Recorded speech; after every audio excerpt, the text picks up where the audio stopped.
Hello everyone, welcome to today's session. Today I am here with the contents of endometrial hyperplasia.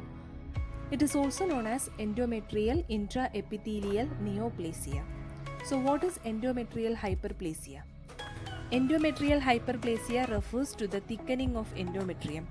This is the layer of cells that lines inside the uterus. When your endometrium thickens, it can lead to unusual bleeding. What are the types of endometrial hyperplasia? There are two main types of endometrial hyperplasia depending on whether they involve unusual cells. The two types are the first one, endometrial hyperplasia without atypia. This type doesn't involve any unusual cells. And the second one, atypical endometrial hyperplasia.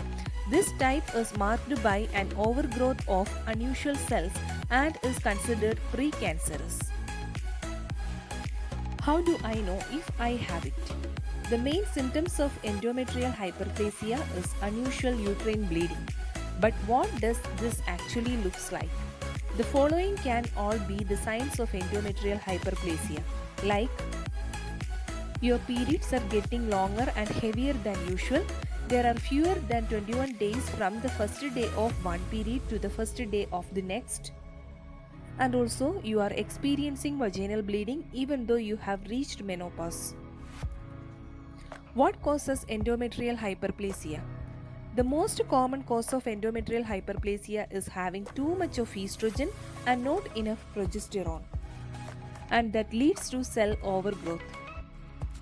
The risk factors, the things that can increase your risk of endometrial hyperplasia, which include being over age 35, starting menstruation at a young age, reaching menopause at a late age, having other health conditions such as diabetes, thyroid disease or gallbladder disease, having a family history of uterine, ovarian or colon cancer. How it is diagnosed? If you have reported having unusual bleeding, your doctor will probably start by asking questions about your medical history.